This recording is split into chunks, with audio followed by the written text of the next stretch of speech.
What's up, guys? Welcome back to another episode of the Rock Your Brand podcast. Today, we are going to be discussing, 5 big mistakes that we are seeing Etsy sellers making. And right now, there's been a lot of chatter in the Etsy community that, a lot of people are seeing a decline in traffic and also a decline in sales. And we're going to be addressing what we can control. Okay. And part of that is, our own products, our own listings. But in order to get them seen by the algorithm, we have to at least give it what we think it needs. But then there are things that we're going to be able to do to make sure that the traffic that we are getting, we're utilizing it and we're really taking advantage of that. And there are some things that I really think, even moving into the new year after this Q4, is there's things that we need to get in order. And if we do this, we're going to have a better chance of converting the traffic that we are getting. Now, I'm not saying that we just sit on the sidelines and we go, we're not getting any traffic anymore. Etsy made this algorithm shift. AI is now, only showing certain listings. They're not showing ours. What we're going to do here is we are going to work on what we can control. Okay. I just want to make that very, very clear. All right. Now, with that being said, I do believe that Etsy has done a big update, which we talked about here on the channel. October 1st was their official rollout, supposedly. We don't know. All right. So all we can say is from our side, yes, we are seeing a decline in traffic and in sales. Does that mean that we're not making as much money? Well, that's to be determined. We still have to kind of go through that. But I would say that our order values are higher. Okay. And there's a reason for that. And we're going to kind of go through all of these different mistakes that people are making and the things that we're doing to avoid these mistakes, and also to be able to capitalize on the traffic that we are getting. So before we get kicking this thing off officially, we're going to get Chris Schaefer on here. But in the meantime, in the comments, let us know, are you seeing a decline in traffic and a decline in sales? Let us know right now, this time last year, what are you seeing? Let us know in the comments. And Chris, why don't you come on into the room and join us, buddy? And we can dig into this thing. What are you thinking here as far as I know we talked a little bit about it last week, but what are you hearing anything outside of what you and I have discussed? Or, what's the big concern that people are thinking to themselves right now? Yeah, I think the biggest thing that people are worried about right now is we're in Q4 now, right? And so traffic dropped off. We all know that traffic dropped off. And what you and I talked about last week, Scott, for anybody who missed it, was why traffic dropped off, right? It doesn't really appear to be the fact that they made the update to the algorithm that they made. It appears to be traffic's just down on Etsy. And a big portion of that was related to a difference in organic traffic, but more importantly, a huge drop month over month in what they were spending on off Etsy ads. So search ads, social ads, some of those kinds of things. And we talked about a bunch of reasons last week, Scott, why that might be, right? The US, if you guys weren't aware of this, is in the middle of an election season. What happens in the middle of an election season? Well, one, people hold off on buying some things typically, but more importantly, ad rates go through the roof. And so the theory you and I came up with last week was maybe they're just trying to keep their powder dry, right? Maybe Etsy's just holding off a little bit more than they would typically to be able to do that. And if we looked at September versus August in terms of ad spend, the only ad spend that we can really look at, and again, it's an estimate, was coming from those search ads. So the ads that show up on Google that would drive traffic over, it was down, I think, 4 times. So it was like a fourth of what it was in the previous period, if I remember the numbers that we were looking at correctly. Yeah. And so that's not welcome news to Etsy sellers necessarily, right? Because they're just saying like, okay, now what do we do? And that was the whole point of what we talked about last week. And we have to focus on conversions. That's going to be a huge thing. But if we're doing that, we can only get so much blood out of that stone, right? We can only eat so much of that before it's gone. What do we need to do? What else do we have control over? Because we can't control the total number of people coming into Etsy. Unfortunately, not yet is Chris in charge of Etsy's external marketing budget, right? 2025, we'll see what happens. We'll get that campaign rocking and rolling. Maybe if I dress up as their CEO for Halloween, they'll give me the invite, and then we can spend as much as we want. But since we don't have control over that, what are the other things that we can focus on? Last week, we focused mostly on conversions, but we're seeing sellers make 5 other big mistakes that we wanted to talk about this week to say, hey, look, if we fix these now, when the traffic comes back, and it will, right? This is a very seasonal thing. It looks to be intentional. It doesn't look to be like just no one is shopping on Etsy right now. No, they made a massive pullback on their marketing spend because they're going to be spending it later on. How do we put ourselves in that position? Step 1, we talked about a little bit last week in terms of focusing on the conversion. Step 2 is making sure that we're not missing anything.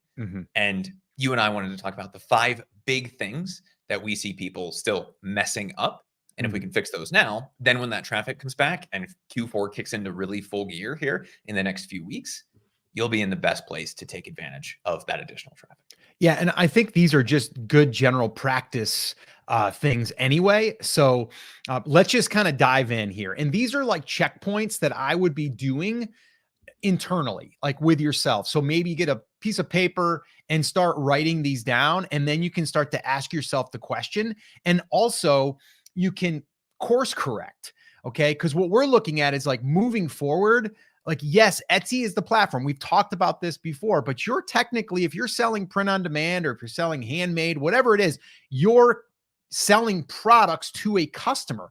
It doesn't mean that you have to only be selling on Etsy. So we always want to protect ourselves in a sense and really be able to build this thing out as a real business and as a real brand that we could literally pick up shop and move it over here and we're back in business. Okay. So the very first mistake that I want to cover here, and it's a big one because again, when people are starting on Etsy, they're usually just starting without thinking about, okay, how am I going to turn this thing into a brand? They're just thinking, okay, I want to sell products and make money. Like that's it.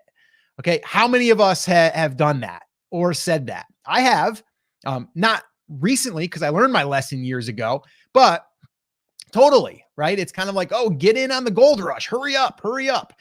And so what that is what I'm really saying here is just chasing trends, not really having a specific direction. You guys have heard me say this. If you guys have been here before, you're not focusing on a niche. And you really, really do need to consider this. And the reason why is because the things that I'm going to be covering here moving forward, the other mistakes have to do with that is not having that niche in place. And if you don't have that in place, we can't do some of the other things that's going to help our brand. Okay. If we're just relying on one product, okay, imagine this, you have a product and you hit a home run with it. Okay. And that thing's selling, let's just say it's selling 30 a day. Okay. And you're just cranking. You're like, wow, this is awesome. What happens when that product decides to, well, I don't know, fizzle out? Or let's say that you get 20 competitors that are going to sell the same thing and rip you off. Where do you stand then? You're pretty much done. And then what do you have to do? You got to start over and find another trending product. We don't want to play that game. Okay. So right now, yeah, you can say sales are down, traffic is down. Well, okay, that's fine. But if we're able to do some of these other things and we're focusing on one niche, well, now we're going to be able to diversify, but we're also going to be able to control things that we have control over. All right. And one of them is picking a niche, doing the niche validation, making sure that there's other products that you can sell, that you can have repeat customers. People are going to want to buy into the brand, not just buy into the one-off product. All right. So that's number 1 is chasing trends, basically random products. All right. That's a big one. Okay. And if you're moving into 2025 here, depending on when you're watching this, but if you're in 2025, because this is going to live on YouTube, so it'll be here for a while, you got to think about this because even Etsy came out and said, we are going to be supporting brands. It doesn't matter what you're selling. It's just a brand, people that brings people back to the platform, that has a good relationship with the brand. That's what they want to promote. Okay. So right now, yes, we can say there's been this hiccup in the algorithm. There's been the traffic has went down. There's the election. There's all of these different things, right? Why not build the base of the business to be solid, right? So that way when things come back, we're going to be ready and everyone else isn't, right? And that's what we can do. So that's number 1. All right. Is chasing trends. All right. Now, before we move on to number 2, Chris, is there anything you wanted to add to that before we rock and roll on to number 2? I think chasing trends, Scott, for me is one of those things that seems really sexy and very easy until you think about it for 10 minutes, right? The thing you kind of touched on, I know we're going to get to this in number 2 and in some of the other ones, but when you are chasing trends, you're entirely dependent on that single traffic source, right? You're saying, hey, this is currently selling well on Etsy. I see a bunch of other people launching dancing avocado mugs. So if I launch my dancing avocado mug, I'm going to get sales. Well, if that trend goes away, or that immediate Etsy traffic looking for that trend goes away, then we find ourselves in an interesting position where the sales evaporate. If we use the niche-based approach, Scott, that you and I advocate for, one, we can use a lot of external tools to validate that there is demand over time. We can use something like Google Trends to say, hey, I know that every October, there's a lot more dancing avocado mugs sold, but it sells pretty well throughout the year. How do we know that? Because we look at the number of people searching through something like Google Trends for avocado or dancing avocado mugs, right? We can get down to the product level there and look at the trends over time. If we look at something that is a trend-based product, right? Something that is, what was it? Keep calm and carry on, right? The British World War II phrase, everybody had their keep calm and drink coffee on stuff a few years ago. I'm dating myself at this point. I guess that was like 8 years ago now, right? 2015, 2016, whatever. Something like that. But you guys probably remember that as a trend, right? If you look at a Google Trends graph for that, it goes like this, and then it goes away. So if we're relying on that, even if we are that number 1 seller, right? We're the person who kicks that trend off, that will eventually go away. The niche-based approach, although the traffic may vary and the search demand may vary for individual products, if you're doing your niche research correctly, niches do not go away. Yes, maybe there are fewer people bass fishing now than there were in 1930, but there's still a lot of them. And we know that that demand is not going to change massively over the next 10, 15, or 20 years, right? If we use that niche-based approach, we insure ourselves against the trend thing. And we have a much more stable source of not just income, but traffic, generally speaking. We know that there's going to be roughly the same amount of demand, maybe a little bit more, maybe a little bit less year over year. And again, if we're tracking the trends correctly to begin with, then we don't have to worry about that because we already have that in mind. But using that niche-based approach stops us from being as dynamically affected by things as the trend-based approach, the launching random products approach, because we know what that built-in thing is. And if Etsy as a platform disappears, that demand still exists. Yep. It's our job now to go find it. We can't do that if we're using the spaghetti at the wall, the random products, the everything for everybody store type of approach. Does that make sense? Yeah. All right, cool. And here's what I want to say. So before we move on to number 2, we put out a guide. It's called our 100K roadmap. And basically we put that out because that's everything that we've followed from the very beginning. And it's what we've also done to build 6- and 7-figure e-commerce businesses, not even just on Etsy. If you want a copy of that, it will give you the framework. We kind of walk through in steps, in stages on kind of how it works, starting with the niche approach. If you want a copy of that, just put 100K in the comments. Just put 100K in the comments and we'll make sure that we get you a copy of that guide. Okay. It's free. All right. So with that being said, let's move on. So number 2, the second mistake that I see a lot of sellers making is they're relying on SEO to get traffic. And right now, the people that are like, oh, where'd all the traffic go? They're the ones that are really upset because number 1, they're only relying on that one traffic source. They've got no other ways to get traffic. And if they are trying to get traffic, it might be on like social media with like a Facebook post or Instagram, which we all know doesn't get a lot of reach anymore, right? Not unless you're paying for it. So the whole rely on SEO, that's going to make it really, really hard, especially when we have times like this. This isn't going to be the first algorithm update, by the way.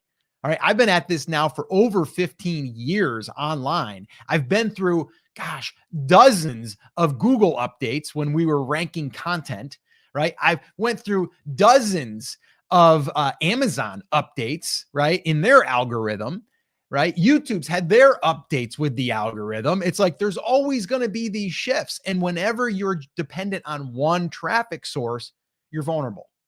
And that's what we don't want. So yes, is SEO important? Yes, it is. Okay. Is it important to make sure that everything is optimized on your listing for search traffic? Yes, it is. Okay. I'm not saying it isn't, but what I'm saying is that's what most people are relying on. They're like, you know what? This Etsy thing sounds like a great idea. I'm going to go find a trending product and I am going to go ahead and I'm going to optimize for that. And I'm just going to sit back and let Etsy give me some traffic and give me some sales. That's typical. And that is not going to work moving forward because, well, there's a lot more competition. The algorithm is changing all the time. Okay. And when that's what we're relying on, we're now dependent on that.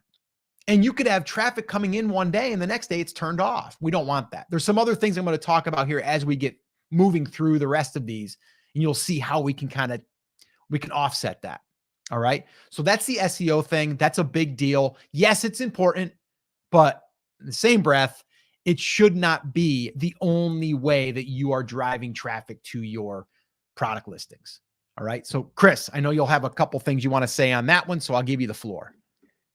Scott, the only thing that we can rely on is that we can't rely on anything, right? That everything will change. And I think it was Benjamin Franklin that said the only two things in life that are certain are death and taxes.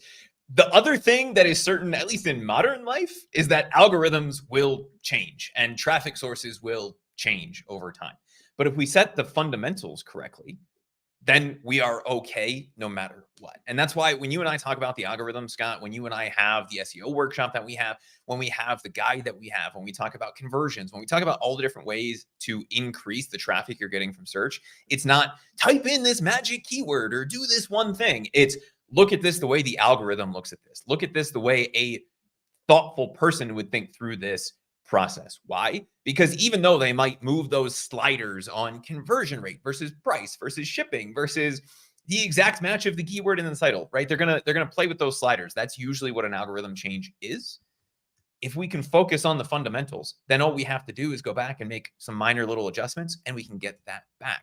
But we can't always rely on the search engine to do that, especially when we know that if overall traffic is down, right? So if Etsy traffic goes down 50%, guess what happens to search traffic?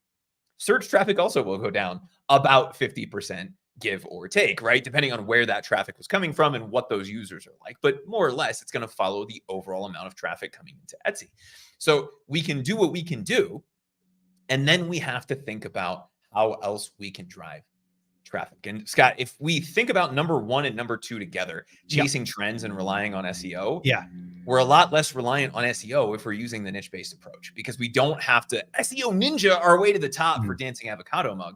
In fact, some of the best-selling products in your wife's store probably don't even rank all of that well, because it's not something people on the platform are searching for. But once they become a customer, then one, they're going to come back to the store. And we know based on the Etsy buyer survey, we know based on buyer behavior that repeat Etsy buyers, especially the most valuable customers, a lot of times will start at the store level.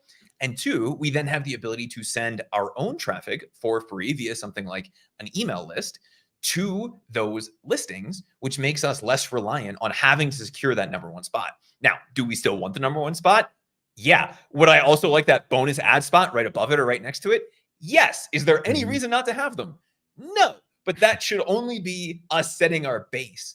And then we have to think about the other things that we can do from there. We have to focus on the things that we can control, not the things we don't have control over.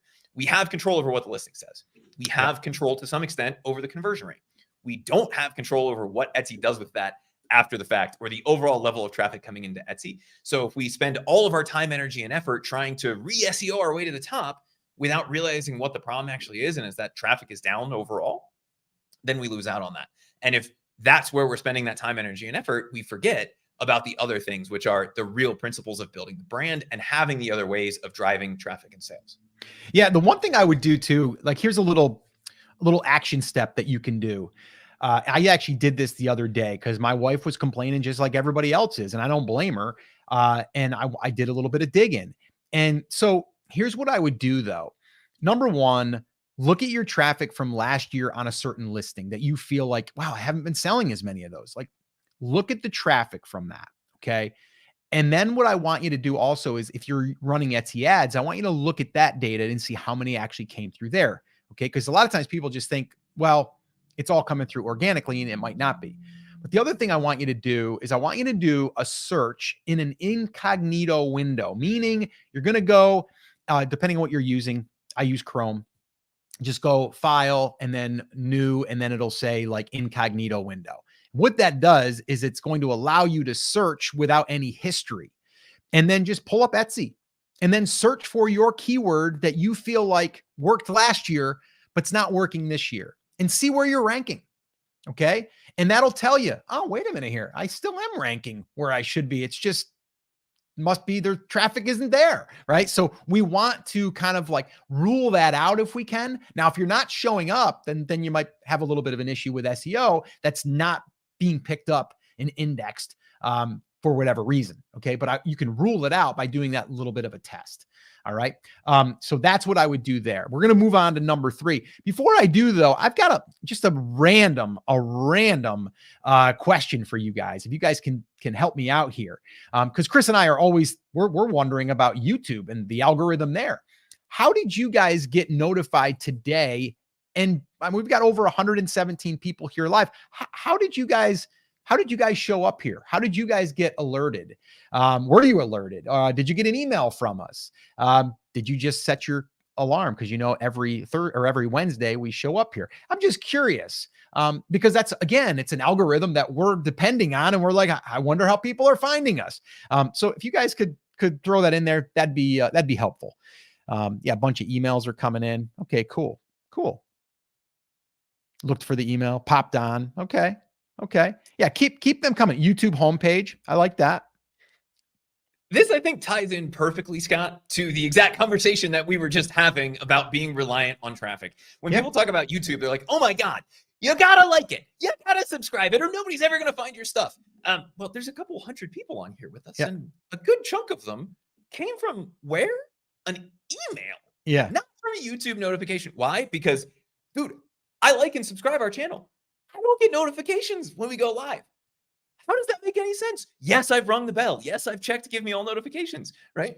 Sometimes you'll get a notification. Sometimes you'll get it from email. Sometimes you'll get it just because it shows up in your YouTube home feed because you've been watching some of our other content. But if we were only reliant on the people coming in from the subscription notification, I might not even be here because I wouldn't have gotten one.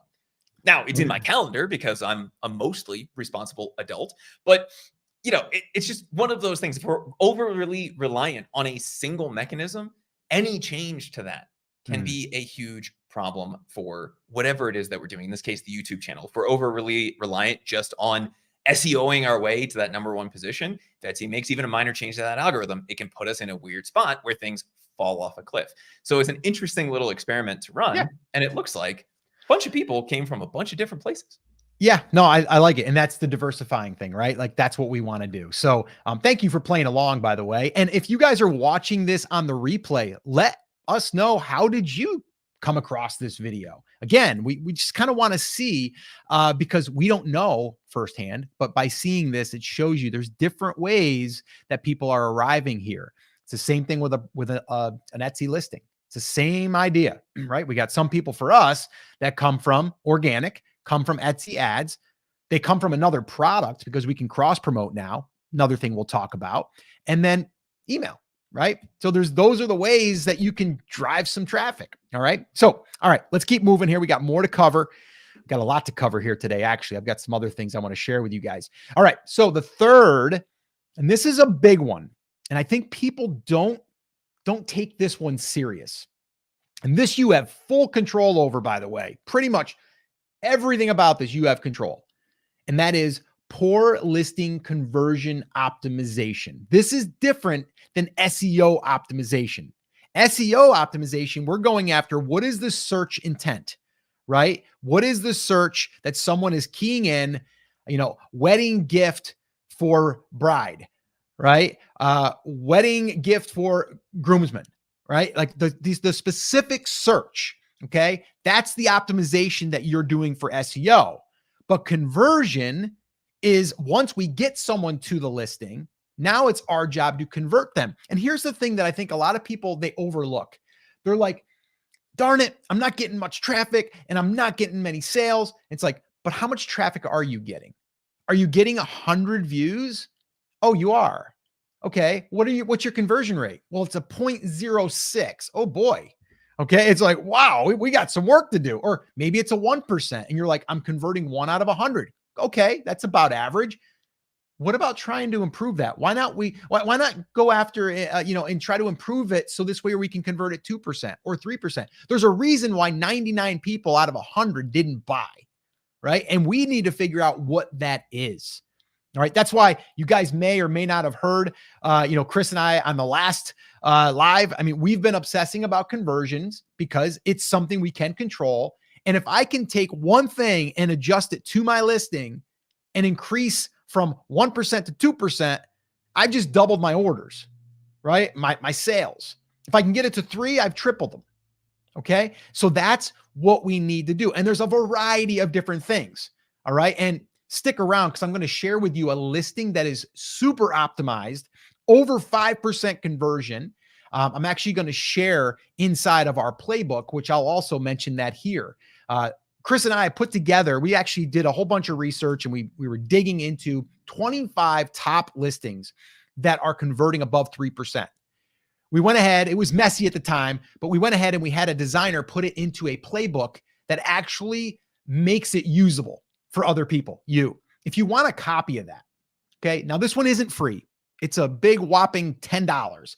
Like I said, we had a designer put it together and make it user-friendly. It's 85 pages and it has 25 listings that we basically reverse engineered and looked at the different elements that they're using that we might not be using in some areas. We might be using some, but some of them we might not be. If you want a copy of that, just put conversion in the comments, either conversion or convert, either one will work. Just put it in there to let me know that you want a link to grab a copy of that. All right. I'll make it easy. Just do convert, put convert in there and I will make sure that you get a copy of that. All right. And it looks like Lori already got a copy of it. Absolutely love the playbook. So thank you so much for grabbing a copy. But yeah, it's super, super useful because now we can look and see and we can go, oh, wow, look at that. They're running a 25% off sale. I've only been running a 15. Maybe I should try 25. Okay. Oh, they're using all image slots, but they're using a video one. I'm not using video. Maybe I should look at their video and see how I can incorporate something there, right? So there's things that we can do to really fully optimize for conversions, not just SEO. And guess what? If we can increase the conversions, something else really cool will probably happen. It's going to also tell Etsy, hey, push this thing a little bit. It's getting sales, right? So that's how we can also hopefully influence the algorithm. Now, we can't say for certain we can do that, but we know that Etsy wants to sell more product. So if we can get ours to sell a little better and convert a little higher, it's a good chance we might get pushed. All right. So that's conversions. Really, really important. Scott, how do we measure our conversion rate? This is something you and I talk about a lot, and it's something I don't think we've addressed directly. Are we looking like, okay, this week versus last week, or is it really more traffic versus traffic? Yeah, I think it's the latter that you just said. It's like we want to, like, things are going to be different maybe, a year ago than they are right now. I don't want to go back too far, but I do want to see the overall. And then what we want to do is see like, okay, what's the last 30 days? Maybe we go back and say, what's the last 60 days? Or maybe we go back and go, what was it last November? And what should it be now? Right? If we've got not the same traffic, but we know that, okay, well, last November we didn't have, or we had more traffic, but we converted at 4%. This time we have less traffic, but we're converting at 2%. There's still a problem there, right? Like we have a problem because we have a drop off. So we have to try to determine what that is. All right. And it might be you have other competition now that you didn't have last year, right? And now they have a better product than you, or they're more optimized, or they answered a question that you didn't answer, or they have better images than you do, right? So there's different things that we can then cross-check on our own. But that's what I would say there, Chris, for that. All right, cool. So let's keep moving on here. Now, again, if you guys want a copy of that, like I said, little shameless plug here for our little $10 playbook, 85 pages, by the way. There's also a scorecard there so you can kind of rate your own and take notes. But it's really, to me, it's easier to see it because we actually had little markings all over it where you can kind of see, and then we gave it a grade at the end. Now, some of these that are converting at over 3%, there's improvements that they can even make. but there's a lot of things in there that we feel are driving those conversions. All right. And some of them are basic, but a lot of people aren't doing them. All right. So, and I'm going to share one with you out of the playbook here a little bit later. So stick around for that. All right, cool. Let's keep moving on here. So the fourth, and this is a big one too, because let's say that you get someone to come over to a listing and they're interested in buying that. You've got other products. If we're doing the niche-based approach, that's the big one here. Going back to number one, if we're doing the niche-based approach, we probably have 3 to 5 products that could be purchased together. Okay. Well, now Etsy just rolled out something pretty cool. It's their new bundle feature where you can include 3 products. So if someone comes to a listing and you've got 2 other products that would go well with that, you can now have them be recommended because you can have them create a bundle. And that can happen on all 3 listings. So one listing will drive to 2 products. One of those 2 products, if someone goes to that one, could drive the other 2 products. And it just kind of can keep cross promoting between the 3. Now, again, if you don't have 3 products, can't do it. Right? That's why the niche-based approach is super important. But if you don't have multiple products that a customer can buy, that's something you have control over. And let me tell you something, it's easier to get someone to buy more than it is to find a new customer. And that's just marketing and business 101. All right. So we want to make sure we have other products for that same customer to buy. Leverage that one view as much as we can. Chris, anything you want to add to that? Man, so you and I have talked about this in the past, Scott, but it's 60 or 70% easier. And that's what they're talking about, the probability of making a sale, right? If you have an existing customer, it's between 60 and 70%, depending on which survey you look at. Let's just call it 60%, right? It's 60% easier to sell to somebody who's purchased from you in the past. And not only that, Scott, but they also buy more and spend more than new customers do. So it's not that we shouldn't be acquiring new customers, but we should be maximizing the number of sales that we can make to each new customer that we acquire. Scott, the reason you and I love Etsy ads, the reason you and I love getting our listings to the top of the organic ranking is because that brings us in new people. Most of our repeat purchases are going to be people who are starting at the shop level. They're not starting at the search engine level, so they're not going to click on the ads. That's where we get that new blood into the system. But if we're not focusing on those existing customers and giving them more things to buy, or what you were just talking about, Scott, using that product bundle method to take a new customer and turn them into a multi-purchase new customer, that then also increases the ability that they're going to come back to us, or the likelihood, not the ability, rather, to come back to us again and again to buy from us, because they've now made more than one purchase. Even if it's one transaction, they've consciously made the decision to get 2 things or 3 things from us rather than just the one. And I think bundles is something that Etsy sorely was lacking for a long time. And they've come out with 2 ways of doing it in like 3 months now.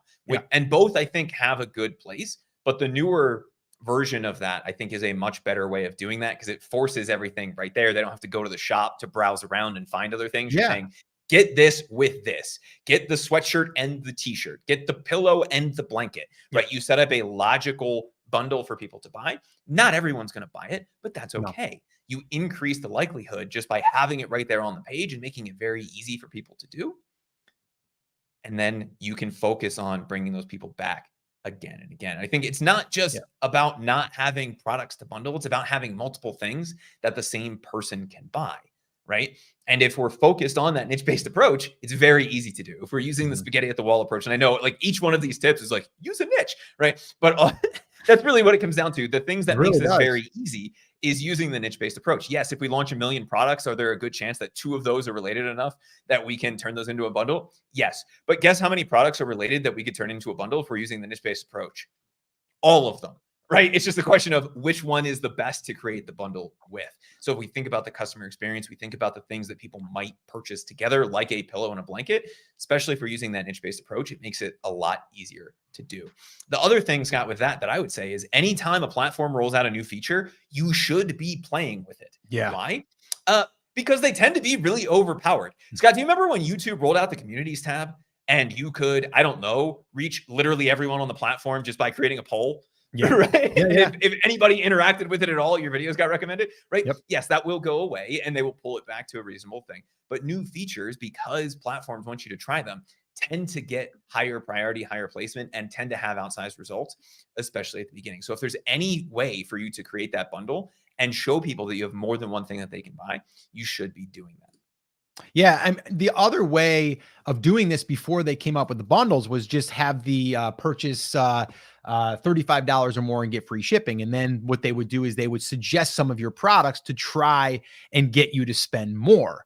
But this is a better way because now you have control over what products are put there and it makes a lot more sense. So that's something that you have full control over. It's a new feature and I would be using it. So go ahead and use it. How do you actually set those up? Is it complex or is it as easy as setting up any of the other promos? It's like setting up a coupon, except you're just selecting the products that you want to be part of it. And I believe you just name it. Yeah. Yeah. It's super easy. Yeah.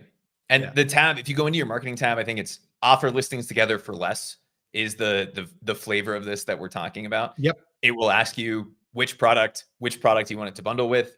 It's as easy. It's actually easier in most cases than setting up a coupon code or a different type of promo. But if you haven't played with it yet, you go into your marketing tab. It should be right there at the top. There's one that says encourage bigger orders. That was the original version of this that they rolled out. The other one should be offer listings together for less. That's an actual bundle where they will show both things on the page and give people the option to add both to cart. That's the one that you're looking for. Yep. Yep. Yeah. Super, super simple. And I mean, let's face it, like you said, Chris, if it's a new feature, they're probably going to like that. You know what I mean? So like, let's go ahead and use it. All right. All right. Let's move on. All right. So the fifth one here. Now, there was one in here that I didn't put in here that I probably should have. I'm going to leave that until I'll make that number 6. So I'm going to add one here. But this one here is, and this is number 5, is that they're not using external marketing channels. And the one that is my favorite is email. All right. And I literally sent out probably, I don't know the exact number, but it's less than 6 or 8. And it brought in an extra $1,600 in sales from email. And how do I know that?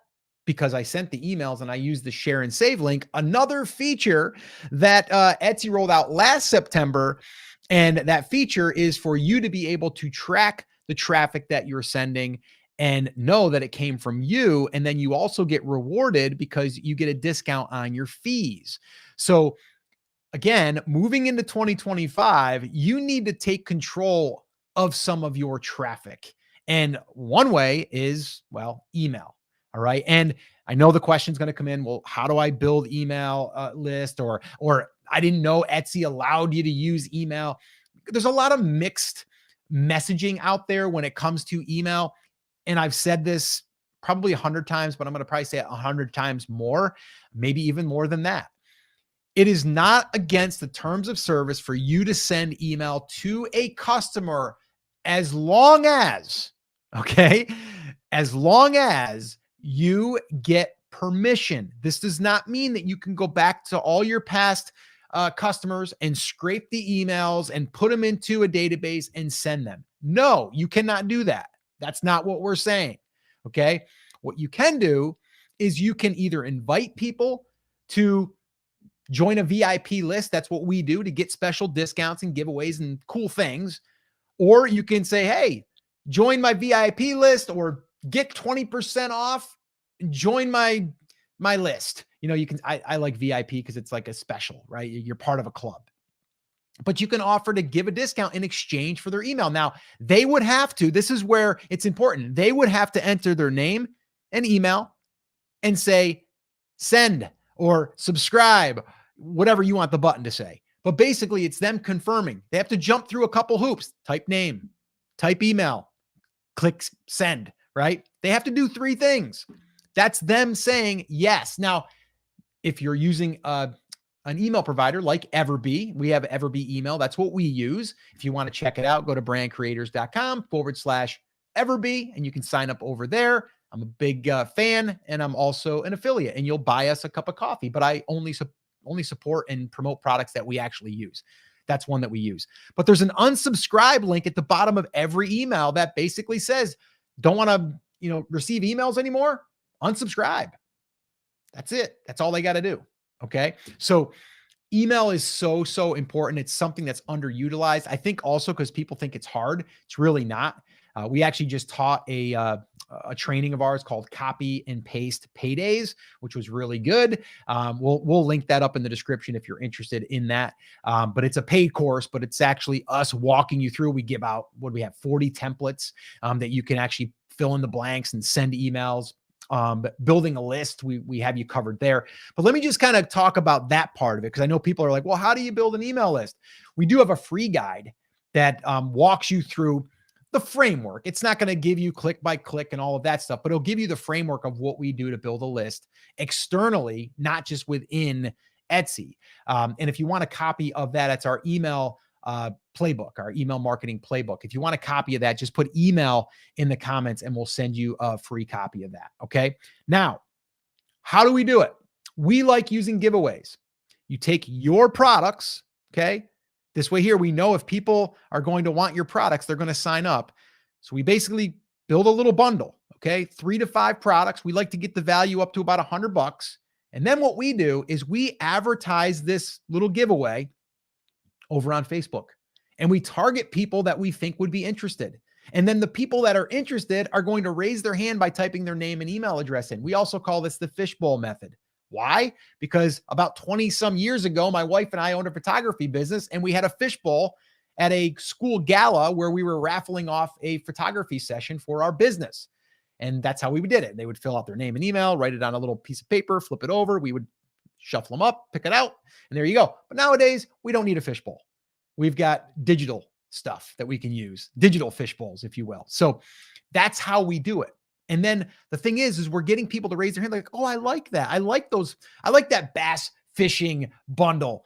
I would love to get that. Or, maybe it's maybe a yoga, right? And meditation. And you have all of these cool sayings. You got a candle and you've got, maybe it's a sweatshirt that says something that supports being someone who's into yoga, right? So you have this, you position it to where it's going to be reaching people that are into that thing. And then they're going to raise their hand because they're going to want to get them. They're going to want to get these products. And then there's going to be people that don't win.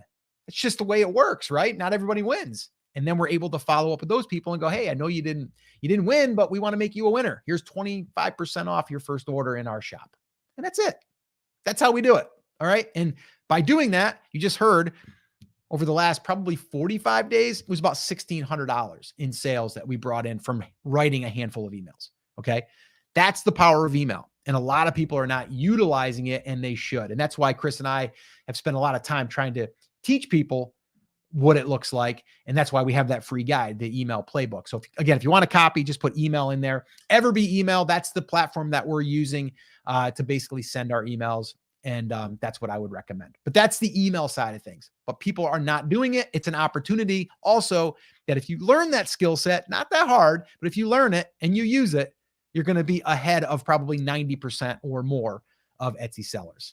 So Chris, anything you want to add to that? So you were talking about Everbee email, Scott. I finally got something in the mail. I don't know if you can see it. Oh yeah, there it is. It's like got a little Superman Everbee swag. Yeah. It's Everbee boy, I think. I don't know. That sounds Everbee weird. boy. We'll workshop the Everbee superhero. Captain Buzz. I don't know. Or Captain Buzzcut, I guess in my case. But either way, I think the thing that most people lose out on, Scott, when they're thinking about external marketing is they immediately go to, I'm going to go to Facebook, TikTok, Instagram, Snapchat, right? Where do the cool kids hang out these days? I think saying the phrase cool kids automatically means you aren't cool, but maybe that's just me, right? All of these different social media platforms that come and go, people think that's where they should go. And while there's nothing wrong with using them to get traffic, we are big fans of the path of least resistance and thinking about the Pareto principle, right? You guys may have heard this called the Pareto principle or the 80-20 rule. Somebody correct me if I have this messed up with the other famous principle, but basically 20% of the things you do result in 80% of the results. and 80% of the things you do result in 20% of the results. So if you're focusing 80% of your time and energy on those social media, you're going to end up with 20% of the results. What is the easiest thing that we can do to get the biggest outsized return? What is that 20%? That 20%, the place to start is that email marketing side of that. There's a couple reasons for that, like you were talking about, Scott. One, and you guys have heard me say this a million times, email marketing, everybody say it with me, is the highest return on investment marketing activity any e-commerce business can do, right? You got it. But beyond that, it's also a great way to create actual connection with our customers and make sure people are getting notified. You might remember a couple minutes ago when we were talking about how people joined us on this little event here. The vast majority of people that responded said email, even though they're signed up on the YouTube channel or signed up to get notifications or have watched a bunch of our videos, or somebody said just they were stalking the channel and hitting refresh until a live video popped up. That works too. But even in something like this, we're able to get people and drive traffic using email. And I know there's a bunch of people right now running down to the comments to say it's 2024, email doesn't work anymore, or I don't like email. Cool. Yeah. That doesn't mean the vast majority of people don't. And even if you don't like it, you need to understand how to use it, because again, it's the highest return on investment thing you can do for your e-commerce business. And I think the biggest reason that people have that they resist it is they've gotten some really spammy, scammy looking emails, or they think that it's really complicated to do. And if you do email in the way, Scott, that you and I talk about doing it, which is a very simple text-based email, we're never saying buy, buy, buy, buy, buy, right? If you and I have a course that we're closing, like the copy and paste paydays that you were just talking about, yes, we're going to send a few emails to let people know that. But we're never saying, if you don't buy it right now, you're going to miss out forever and we're going to hate you and you're the worst person in the world, right? That's not the kind of email that anybody should be sending. It's really all about making sure that people can take advantage of the opportunities that they're interested in. If they're not interested, cool, that's fine. Maybe they'll be interested in the next thing. So if we're thinking about external marketing, yes, we can run ads. We can master Facebook, Instagram, TikTok, Flippity Gibbet, Threads, which was there for like 5 minutes and then completely disappeared, right? Whatever the next social media thing is, we can focus our time, energy, and effort there. But don't do that until you've mastered the thing that is going to take you the least amount of time and most likely give you the best results, which even in October of 2024 is email marketing. Yeah, it's big. It's big. I can't stress it enough, guys. I mean, that's, if there was one thing that I would say to try to put on your to-do list, it would be email. Like, that's number one. I've been doing this now for over, I mean, if you count my brick and mortar, 20 years. I've been self-employed over 20 years. And email, even back in the day, was the thing. It's more sophisticated now, but it was still the thing. And I've built multiple 6 and 7 figure brands using email. And it's generated very, very sizable income. So yeah, I just wanted to kind of throw that out there. All right, cool. So that's the 5 different things. All right. Now we are going to do a quick little recap. We've been doing these.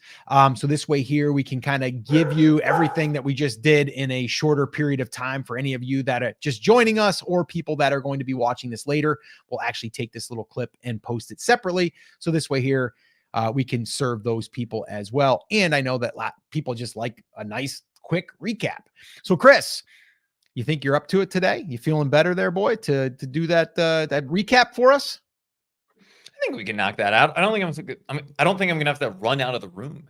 Well, that's good. And if any of you are wondering why we're talking about that, Chris had food poisoning last live, so he's a little bit better today. So I like to call it creative dieting.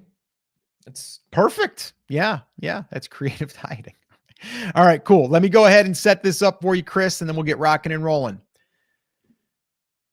All right, there are 5 things that we need to fix in our Etsy shop, or in Etsy in general, or our sales are going to suffer. And there's actually 5 areas that we're going to recap here from a live stream that we just did, and we went in depth for over 50 minutes. But what we're going to do is recap it here for you now. So this way here, you get these 5 areas and you can fix them if you are in fact making these mistakes. So to help me with this, Mr. Chris Schaefer is going to, well, he's going to take you through these 5, and I'd pay attention if I was you, maybe even grab a pen and paper, because these are super important. So Chris, take it away.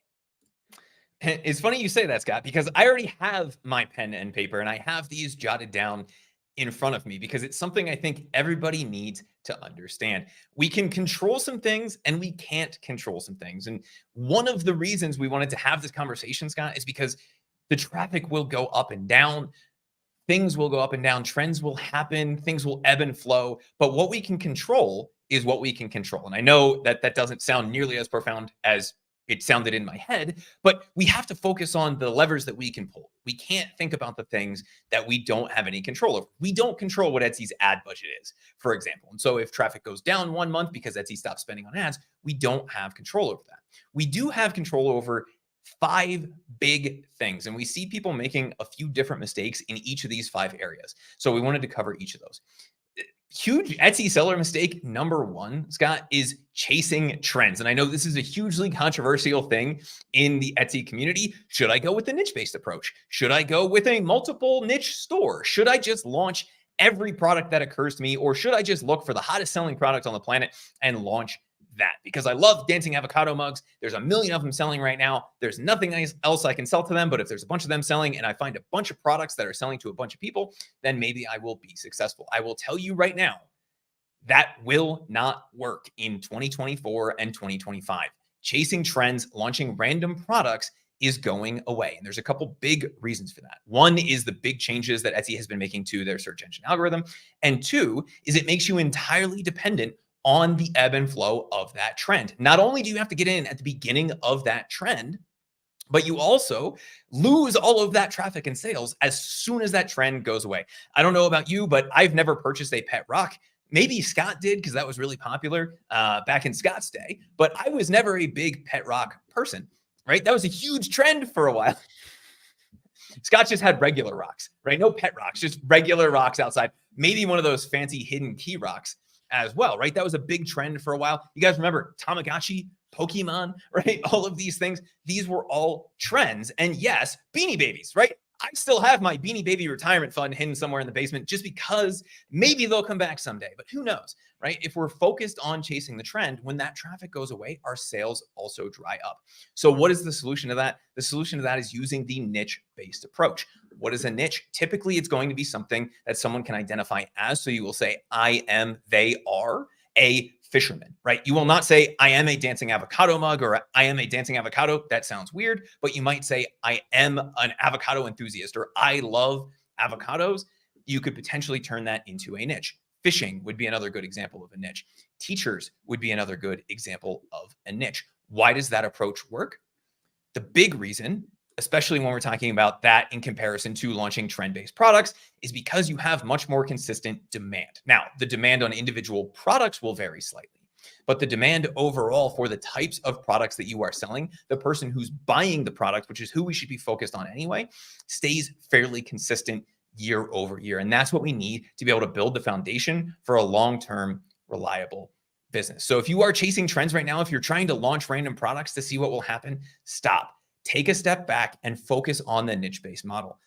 The reason we made this number 1, Scott, is that also sets the foundation for avoiding the other mistakes that we're talking about, and it makes everything else a lot easier. So if you're launching random products right now, stop. Focus on building a niche-based store. Huge Etsy seller mistake number 2, relying too much on SEO to get traffic. Now, Scott, I know you are a fan, and I am a huge fan of getting organic traffic to the point that if we rank number 1, we love it, but we're also still running ads next to that because we want to get as many people from the Etsy search results over to our listings as we humanly possibly can. But what happens when that traffic goes away, right? Maybe the keyword shift, maybe traffic to Etsy in general comes down. Well, that will mean also our sales come down. Whether we're making mistake number 1 or we're using the niche-based approach, relying on that SEO as the only way to get traffic is a huge mistake. If we're relying only on the organic side of this, we're missing out on a lot of other things. The easy way to get around this, 1, don't just be reliant on that. Make sure you're running the other on-platform things like your Etsy ads. But if we're using the niche-based approach, one interesting thing that happens is we can get people to listings without them ever going through the Etsy search, right? So we don't have to worry about ranking number one for every single product or having the perfect keywords. We still want to set that foundation so that we can get as many people as possible to those listings. But when we're using the niche-based approach, we get a lot of repeat customers. What have we seen with repeat customers? What does the Etsy buyer survey tell us about repeat customers? Well, it tells us that they actually don't typically start at the search results. They start at the shop level because they already know the experience that they're going to have with us. If we're chasing trends, we lose out on that entirely and we become much more reliant on SEO to get traffic. And there's a lot of other ways that we can start to bring in traffic, like having an email list and all of the other things that we're going to talk about. But the primary thing to understand here is that if you are only reliant on SEO to get traffic, you're missing out on a huge number of sales. We're missing out on the sales we can get from ads. We're missing out on the sales we can get from repeat customers, and we're missing out on the sales that we can get from some external traffic, which we will talk about here in just a minute. Huge Etsy seller mistake number 3, right? Poor conversion rates. And Scott, this is something you and I are so passionate about, not just because of the effect that it tends to have on the organic algorithm, but because of the impact it has on, I don't know, our sales, right? Because if we're converting at 1%, meaning we're getting 1 out of every 100 people who come to the listing to buy, and we take that to 2%, we've now doubled our sales without needing any additional traffic. Even if that Etsy traffic shifts around for whatever reason and we're getting less traffic, we can still make more sales by focusing on the conversion rate. And one of the reasons that we think this is so important is exactly that. We can do more with less. It means we don't have to constantly go in and test and tweak our listings. It means we don't have to try to rank number 1 on SEO. It means we're not as subject to the whims of the algorithm because we are converting at a higher rate. And if this is something you've been struggling with, we put together an entire guide and you can drop conversions down below in the comments. We'll send you a link to that. There is a little bit of a cost associated with that. It's a few dollars. But what we did is we analyzed a bunch of the top selling and top converting. So not just the people who have sold the most, but the people who have sold and converted well above average to figure out what they're doing. And if you can take and learn a few lessons from the people who are converting very highly and apply those to your listings, you will see the same thing happen. The reason we love conversions, yet again, is not only because it has an impact on where we rank organically. The real reason is because any traffic that's coming into that listing will convert at a higher rate, meaning we sell more. Etsy sellers love to launch products, but they forget to come back and optimize. If we can focus a little bit more time on optimizing and a little bit less time on launching the newest, sexiest, trendiest thing, we will sell more over time. If your Etsy sales are suffering and you're making mistake number 4, Scott, we have a solution for you. Mistake number 4 that we see people making all the time. And again, this comes back to number 1. This may sound like this is all about choosing the right niche, but again, choosing the niche just makes this easier, is not having multiple products to sell to the same buyer. Etsy is double, tripling, quadrupling down on being able to turn single-time customers into repeat buyers. And you've already heard me say in this video that one of the best ways to do that is to have the niche-based approach, right? If we have multiple things that someone can buy, obviously they're more likely to come back and purchase from us again. But we have to leverage the abilities and the new features that Etsy is giving us in order to do that as well, because we can't just be reliant on those old customers coming back and buying new things. We want to turn new customers, those people we are getting by increasing that conversion rate, by increasing our search engine rank, by driving some traffic from different places. We need to turn those into multiple purchase customers or people who buy multiple items. What does that do for us? Well, one, if they buy 2 or 3 things from us by purchasing a bundle or by purchasing multiple times, it increases the likelihood that they continue to buy from us in the future. And Etsy's new bundle feature makes this super simple, whether it's for repeat customers or new people who are finding your shop for the first time. If you're using the random products method, it becomes really difficult to find 2 things to bundle together.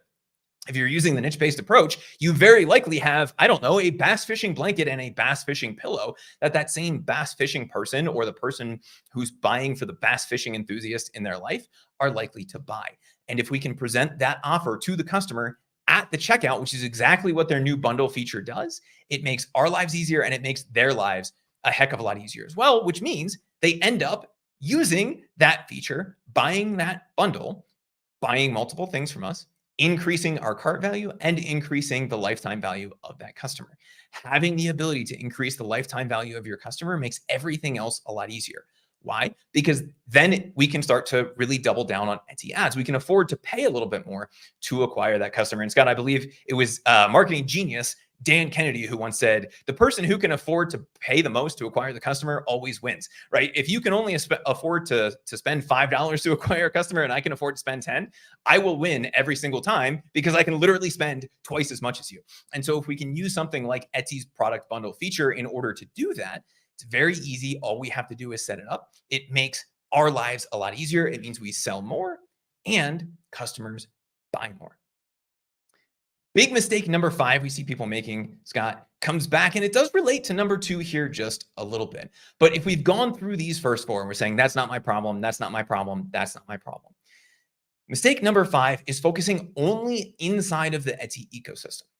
Now, before you say, don't you like Etsy ads? Don't you like Etsy SEO? Don't you guys talk about that all the time? Absolutely. We need to get those things squared away first. So if we're having a conversion rate problem, grab the conversions maximizer guide, right? If we need some help with SEO, grab the SEO guide. Just drop SEO in the comments below. If you need a better way to find products or you're realizing you're chasing trends, figure out your niche before you worry about this.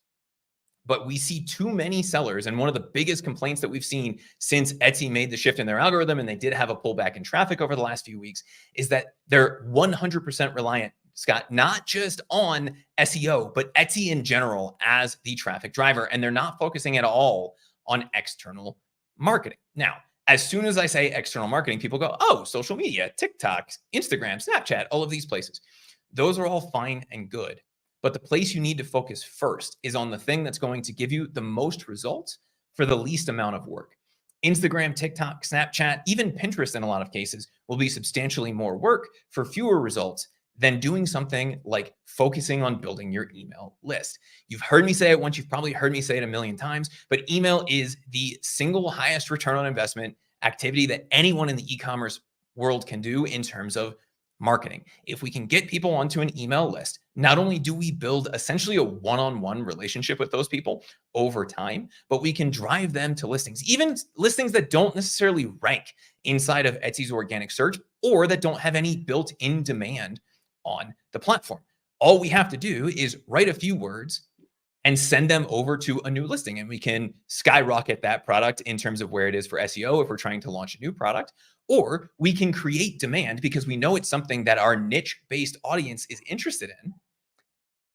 And we can drive that product and drive sales for that product, even if no one is already looking for that inside of the Etsy platform. The other thing that having an email list allows us to do is take that same traffic and point it anywhere we want to point it. So let's just say Etsy disappeared tomorrow. If we don't have any external marketing in place, especially an email list, we lose out on all of that, and we're essentially starting from scratch. But if our Etsy account gets suspended or Etsy themselves just vanished into the sunset, right? The servers disappeared, Etsy.com went away, and the app got deleted from everybody's phones, we would still have a way to get in contact with the people who are most likely to purchase from us anyway. And we can take that and point that to a Shopify store or wherever else we're going to do that. So if you're interested in this, if it's not something you've started to explore yet, drop email in the comments below and we can send you a link to our email guide. The immediate question that I get anytime we say that is, what do you use to do that? We use Everbee email in order to do that. If you are interested in checking out their platform, you can go to brandcreators.com/Everbee and get hooked up with the free version of their email program just to get started, work out all the kinks, figure out how to do that. The other thing that always comes up when we talk about external marketing or email specifically, Scott, is can I send email to Etsy? I read somewhere or heard somewhere that I can't do that. The answer is yes. And it's this simple. If someone has opted in to hear from you, then you can send them email. If they haven't asked to hear from you, then don't send them email, right? What Etsy doesn't want you to do is just take everybody's email address out of the back end of Etsy and put it on a list and start blasting those people. It's very uncomfortable for those people to get that email because they have no idea who you are. And in some places, it's against the law, right? In the US, not so much. But Etsy doesn't want you to do that, and it would be a violation of Etsy's terms of service. So how do we do it? There's a couple different ways, and you can get them all inside of the email guide. The easiest way is to use something like the fishbowl method, which is our version of essentially a giveaway. You set up a prize. In most cases, it's going to be your products, because that way you can ensure that it's something that people are actually interested in anyway. And we allow them to enter their email in exchange for a chance to win a few things from our shop. Once we have pulled the winner of that giveaway, we give a small discount over to the store and let anybody who didn't win become a winner as well and save a little bit of money.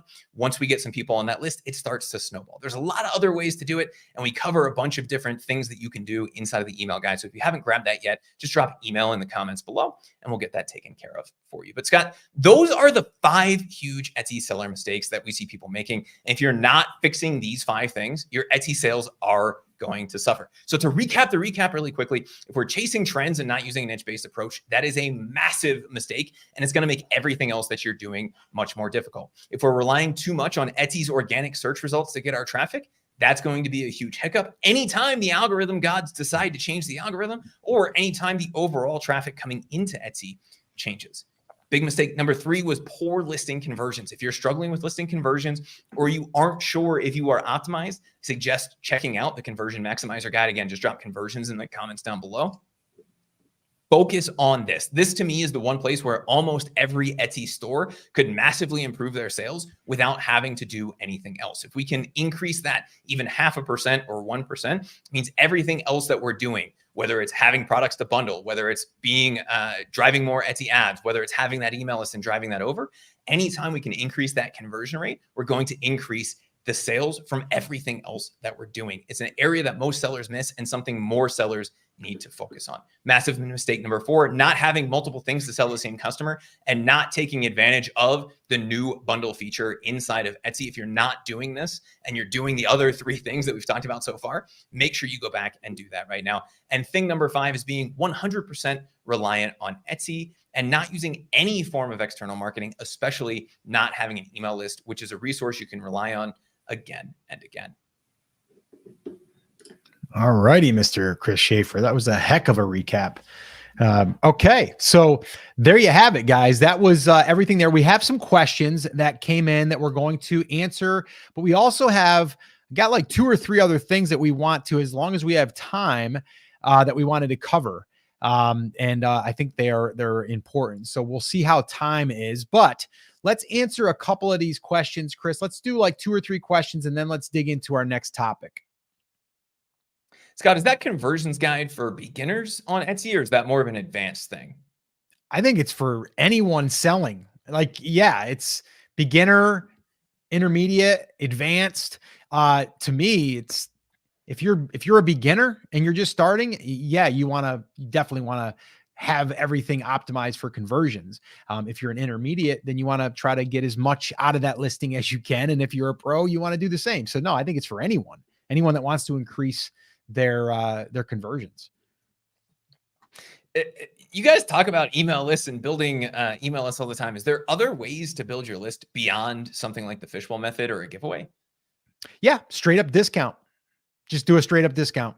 You know, I mean, we see it all the time. If you go to an e-commerce site, go to Alaskan Salmon. That's one that I visit quite frequently. You go there, and a pop-up will come on the screen. It'll say, get 20% off your first order or 25% off your first order. Go to No Bull.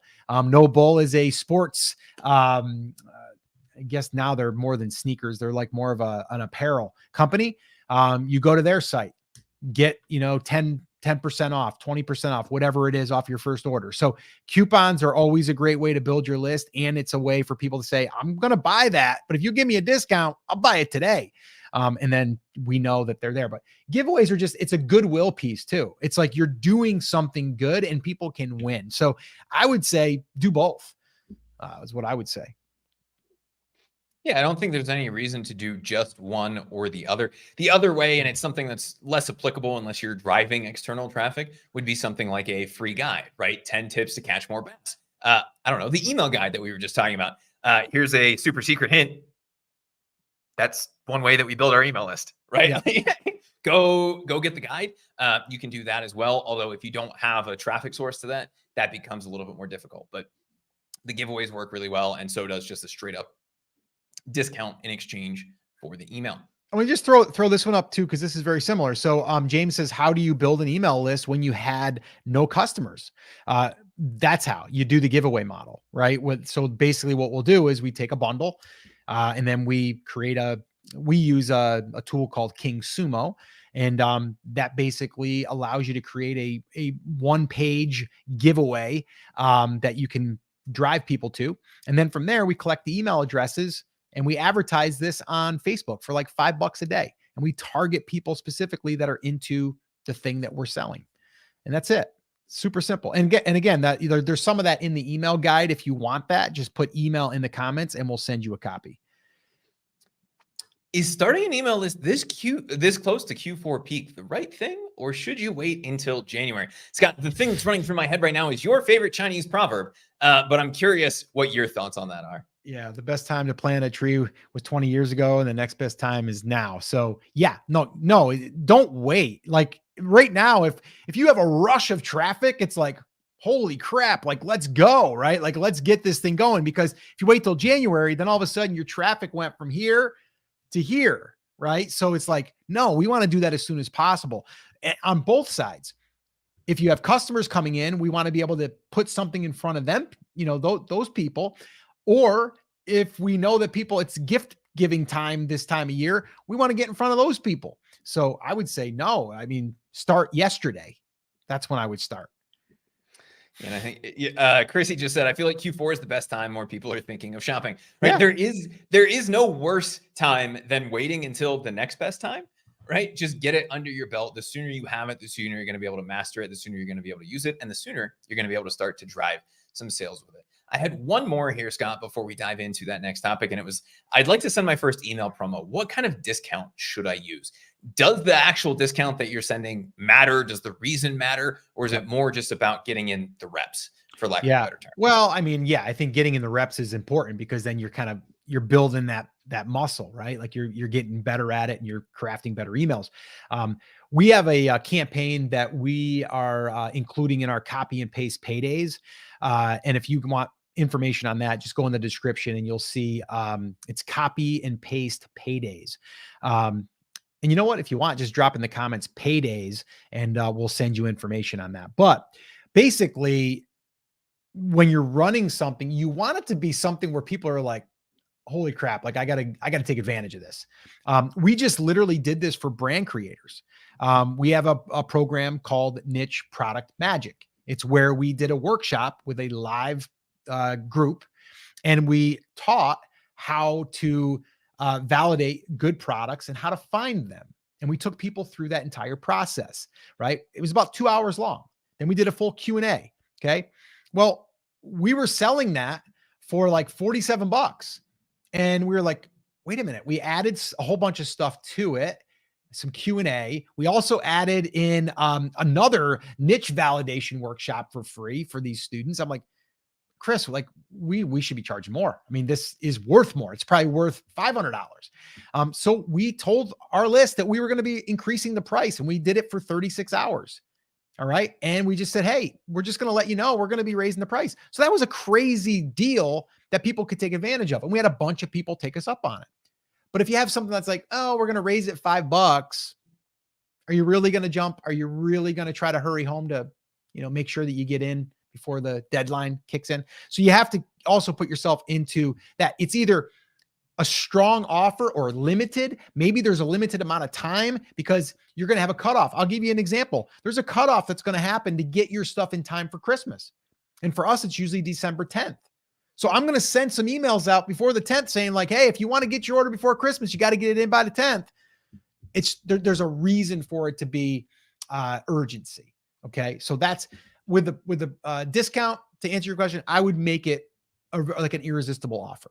That's what I would do. Doesn't mean you can't do like a 10%, but I would say probably 15 on the light side, 25 on the heavy, maybe even 30. If you really want to, knock the socks off of your customers or your potential customers, and you're going to do like a launch week special, do 40% off, right? But because we have to think about, if people come to our shop from this listing, are there other things that they can buy? Yes. Cool. Now we take that average cart value and we increase it. So we can go down that whole road, but we're not going to do that today. There's a lot there. All right, cool. We have a few more, but let's Let's dive into that next topic, and then we'll come knock. Okay, cool. Yeah, because we got a bunch to cover here. So let me go ahead and pull this up. Okay, cool. This is actually going to be very helpful to what we just talked about, but it's going to be more of a structured plan. All right. So here we go. There are 5 things that you must do if you want to succeed on Etsy in 2025. And I'm going to cover those 5 right now. All right. So number 1, getting right to it. I've said this a lot on this channel, and that is building a brand. If you're building a brand, what do we need? We need a specific niche that we are going after. So number 1 is establishing a niche. Okay. If it's in the wedding niche, then okay, start there. That's broad. Maybe we drill down a little bit. Maybe we're going to just go after groomsmen. All right. And we're going to say gifts for groomsmen. And then we're going to go, maybe we're going to do gifts for bride. We're then going to start to build that out, but we are going to be a wedding brand. Okay. So getting very specific on the niche is super, super important. And I can't stress that enough. All right. Now, let me just call a little timeout here. The things that I'm going over right now, it's everything that I've been doing now for the last, close to 20 years, but I would say online over 15 years, building multiple 6 and 7 figure e-commerce brands. All right. I actually put together, which is more tailored for the Etsy seller. I actually put together a guide. It's the 100K roadmap. If you want a copy of that, it's basically what I'm covering here today. Just put 100K in the comments and I'll send you a copy. All right. The number 1 thing that I talk about in that guide is starting with your niche. Because if we don't have that, everything else we're going to do here isn't going to make sense. All right. So number 1, choosing the niche and making sure you're not just choosing the niche, you're validating that there are actual people searching for the products that are in that niche. All right. Number 2, creating multiple products that a customer can buy.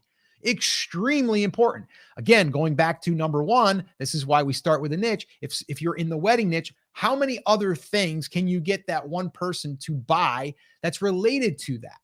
Okay. If someone's into bass fishing, well, we might have a bass fishing apron that the husband is going to wear while he's cooking the fish that he caught, right, with a saying on it. But then there might also be a sweatshirt. There might also be a koozie that you put around the beer mug. There's a whole bunch of different things that you can think of for that same customer that they could bundle together. All right. The thing that's cool about that is then when we're running Etsy ads or we're driving traffic, we have a potential now to increase that cart size. Okay. Which is extremely important. The other thing is Etsy rolled out a bundle feature now. What do I mean? Well, now you can select up to 3 products that can be suggested to be purchased together. And all you got to do is check a box and it'll add it to the cart and they can just check out and create a nice sale for you. Okay. It's a nice order that will take a $20 order and bring it maybe to a $60 or an $80 or even a $100 order. All right. So the second thing there is creating multiple products that are in demand, by the way, meaning these are products that people are actually searching for. Okay. Now, number 3, optimizing for SEO and conversions. There's 2 parts here. The SEO side is, like I said, you want to make sure that you're going after keywords that people are searching for. Gift for bride. Okay. Gift for wedding. Okay. I'm just using gift as an example because we all know that Etsy has really put a lot of time and energy into their gift mode. So we know that they're pushing that. So that's just an example. We want to go after searches. We don't want to think, oh, I think that's what they're searching for. We want to know what they're searching for. And that's how we're going to optimize our listing. We're going to optimize the title. We're going to optimize our tags. We're going to optimize the description. Anything that we can do to tell Etsy what that listing is about, we are going to do. Now, the conversion side is a little bit different. We are now, let's say that we get someone that clicks on our listing, they go into our listing, and now they're like, oh, they're kind of like looking through everything, right? What are the things that are going to make them convert to a sale? There's a lot of different factors here. Okay. One that comes to mind for me is the images, because that's something that I think people don't put enough time into. Your images are representing your product, the quality, and actually the perception of your brand, the quality of your brand. If you shoot something with a crappy picture, it kind of makes it feel like you're going to walk into a crappy shop. Just saying. So we want those pictures to be really, really nice. There's other things that we can do to increase the conversion. We can run a sale, and now we get that little strike through with the green number that basically shows, oh, there's something different here. Okay. We can add free shipping to it. That'll help with conversions. We can get more reviews. There's a bunch of different things. And actually, we created a playbook where we analyzed 25 top converting listings. And we did this for ourselves internally because we wanted to really know, is there anything we're missing? And there was some things that we were missing, but we did this for 25 Etsy shops, Etsy listings, and they were above 3%. And we put it into a playbook. It's about 85 pages long. If you want a copy of that, there is a charge because we paid a designer to make it more user-friendly. It's $10. If you want a copy, just go ahead and put conversion in the comments. Just put conversion in the comments and I'll send you a link. All right. Now, conversions, like I said, really important, and we can go for probably an hour on that. All right. But I want to keep moving on here. The fourth thing is we need to change the mindset that all we're going to do is focus on SEO. We're only going to focus on organic search free traffic. Okay. There's so many people competing for traffic right now. It's going to be hard for you to separate yourself. So in the very beginning, especially if we're launching a brand new product, we want to get eyeballs on day one. How do you do that? You pay for it. You have the Etsy ads that they have available. You turn them on. We have them at our disposal. We can use them. Okay. Yes, we're paying for them. But what we want to do is we want to inject sales into the algorithm for our products and our shop. So how do we do that? We start with a low budget, maybe $2 a day, $5 a day. And we're not waiting for the algorithm to find us. Okay. We're basically telling Etsy, hey, put us out there in front of people you think that would be interested in our product. Now, we do need to make sure that we are optimizing for SEO, because if we don't have the right keywords, the search, the Etsy ads isn't going to know who to target either. So that's why that's really important. Okay. So that's why in that one step, yes, SEO optimization is important. But the other part of that, what I just talked about, was the conversion optimization. That's also extremely important, because if we're paying to drive traffic there, you better believe it. We want to try to convert that as quick as possible, right? Because we're paying for it. So again, that's why I would grab a copy of that playbook, by the way. If you want a copy, just put conversions in the comments and I'll make sure you get a link. I think that's probably one of the most important pieces in this, is because we're optimizing for conversions. And if we're running ads, we need to do that. All right. So that's what I'd say there. The fifth thing, if we want to succeed on Etsy in 2025, is we need to also have diversification amongst our traffic channels. One of them is email. Okay. And I know people are going to say, but Scott, you can't use email. Etsy doesn't want you to use email. That's not true. Okay. What they don't want you to do is just send emails randomly to your customers without their permission. Okay. They actually have a share and save feature built in. Okay. It's a little over a year old, and they built that feature for us to drive our own traffic. And then they reward us for driving traffic by giving us a discount on our fees. Okay. So we know that they want us to do it. We just have to get permission. How do you get permission? Well, in your little welcome message, you can invite them to what I like to call our VIP club. All right. And we just thank them for their order, tell them that we're preparing it. It'll be shipped out shortly. And before you go, I'd like to invite you to our VIP club. And then what I do is I build a little landing page, a little web page inside of Everbee email. This is a little shameless plug right here for Everbee email. That's who we use. You can set up a page probably in about 5 minutes, and you can have this in your welcome message. But basically what we'll do is we'll create this little page, and we'll basically say, hey, get 25% off your first order, or join our VIP club, get 25% off your first order. But again, if you want more information on Everbee email, head on over to brandcreators.com/Everbee, and you can sign up over there. They actually have a free version that you can sign up for, and you get all of the other cool things that they do, like for product research and even keyword research, all of that stuff. So definitely check it out, brandcreators.com/Everbee. All right. But then once you start collecting the email, now we can send emails. Okay. And by sending emails, we're now able to drive our own traffic. Since they rolled out the share and save link that they give us now, we have generated over $10,000 just from email. Okay. Just from email. And these emails are not fancy, by the way. I'm writing them. Okay. They're not fancy. But email marketing is a big piece, and really moving into 2025 and beyond. It's still going to be a main driver for traffic. And you're also going to be able to help yourself rank higher because we're giving the algorithm what it really wants, and that is sales.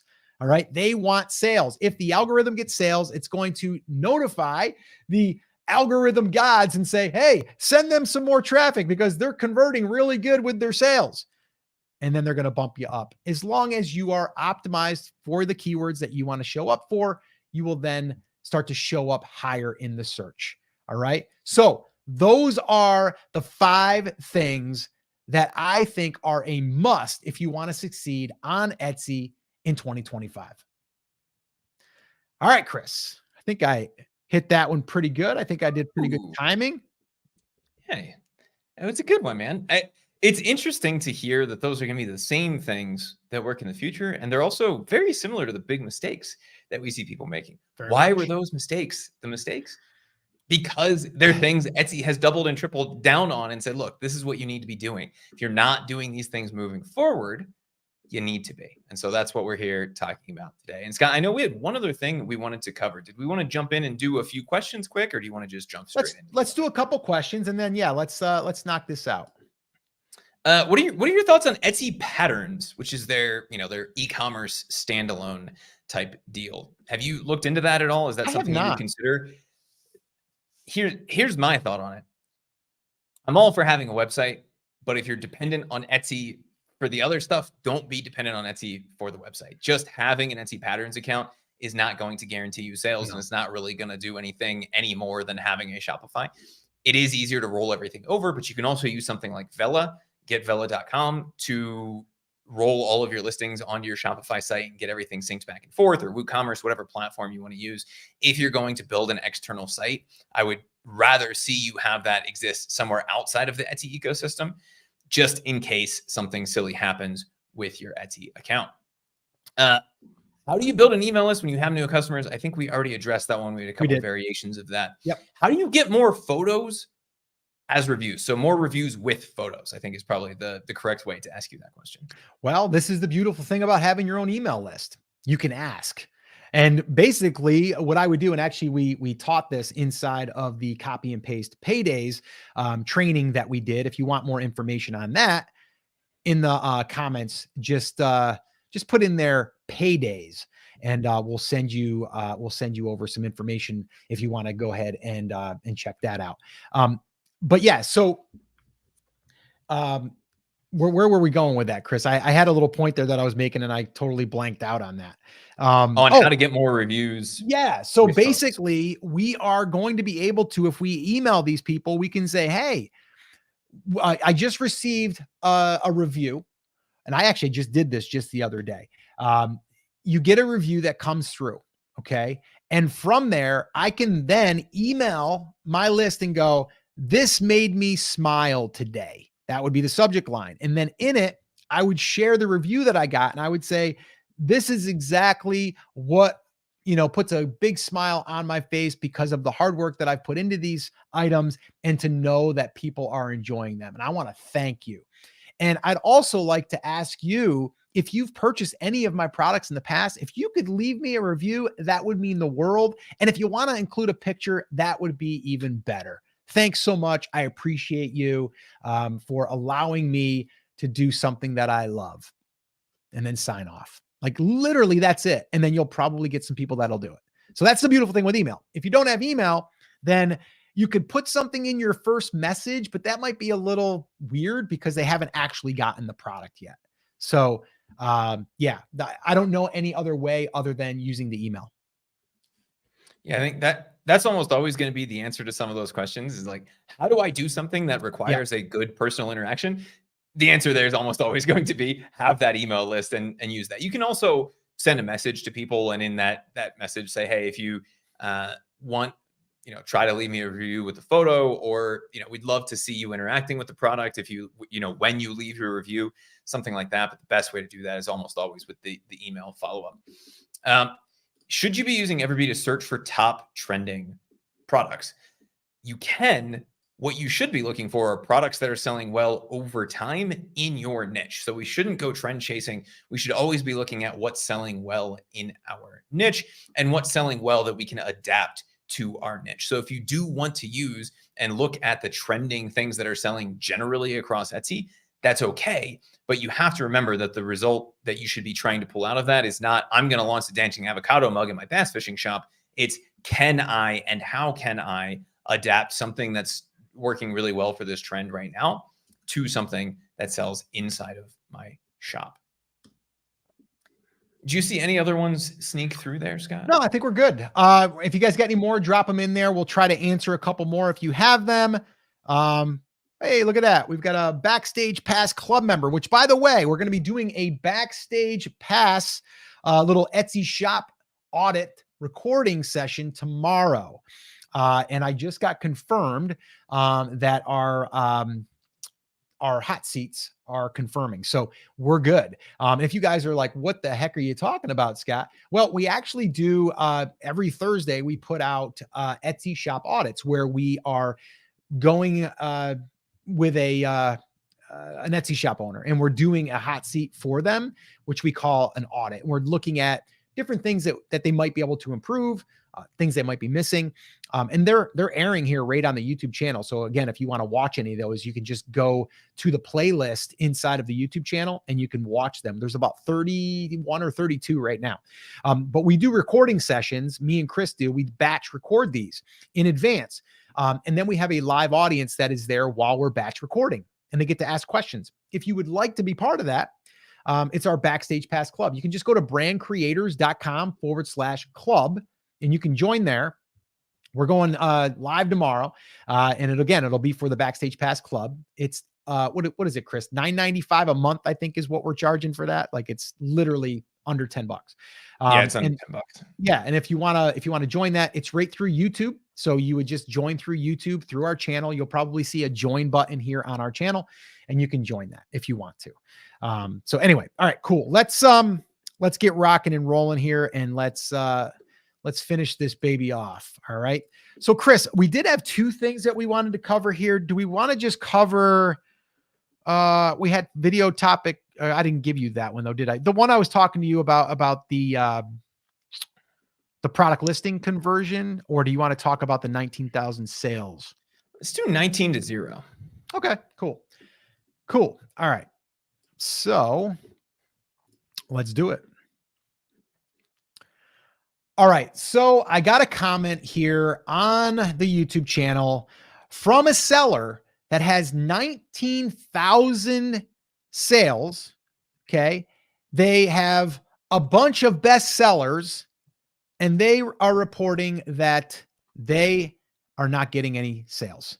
And this time last year, they barely could, they barely could go to bed because they were so busy. And what I want to do here is I want to read this comment, and then I want Chris and I to talk about what might be going on, but also what can we do instead of just, sitting here thinking this sucks. All right. So Chris, I'm going to go ahead and I am going to pull this up. And this was from the video that we released. And the title was Etsy's Traffic Crash After Update. What can sellers do? So we actually did a video on that, and we'll go ahead and link that up in the description too, if you want to go and watch that. But I'm just going to read this real quick. We don't know this seller, but this was a comment that they had posted, and I thought it was worth bringing it up and also asking you, are you a seller that has had history, you've had sales, and you're noticing that your sales are down this year? Let us know in the comments. All right. So basically this is what it says. Almost 19,000 sales on our Etsy shop. We have not had a single order in 3 days now. Our busiest time of year, nonstop for 4 years running now. I normally can't even sleep for 2 or 3 days. I have so much to do.